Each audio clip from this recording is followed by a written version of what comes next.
Hey everyone, my name is Eric Croft. I am in Southgate, Michigan, so it's one of the little cities in Metro Detroit on the east side of the state. And I've lived here about 4.5 years now. My wife grew up here. All of her family is here. I work at a church here in the city.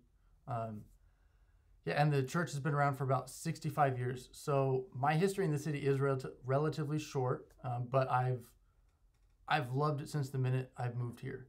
I've really been a big fan of Detroit itself. Not necessarily every single suburb, but the whole metro city. It's a very unique metro area. I've been to a couple different cities, and Detroit, like, they have the metro, but it really just feels like continuous sprawl for so long.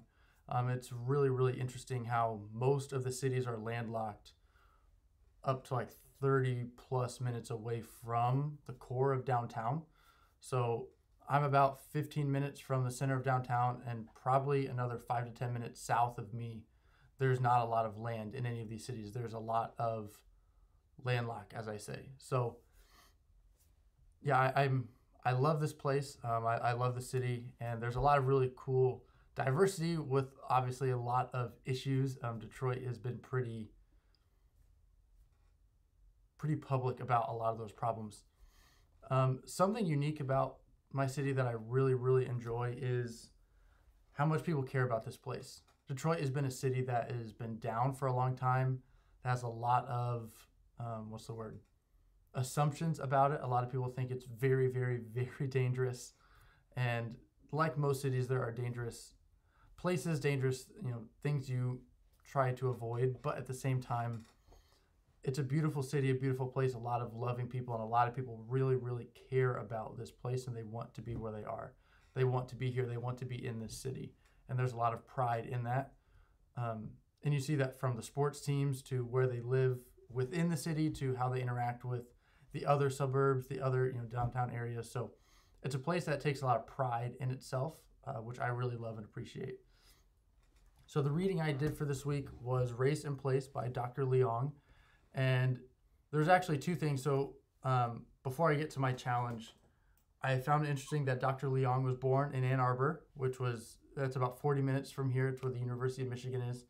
And then he tells a story in his first chapter about going to his grandfather's funeral and driving through Detroit. And he doesn't say, I think he's actually on Southfield Road, because he's talking about crossing 12 mile, 11 mile, 10 mile, and eventually 8 mile, and seeing the differences between the suburbs and the city.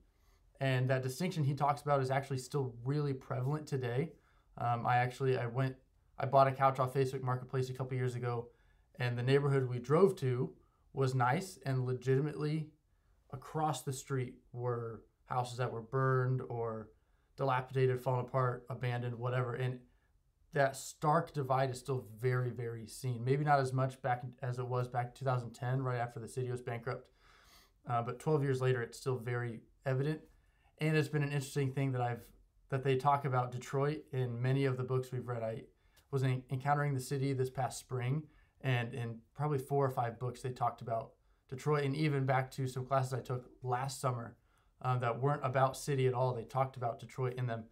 And it's really interesting how our city has been almost an example of what not to do, but at the same time is still not a central hub, but still a hub of culture.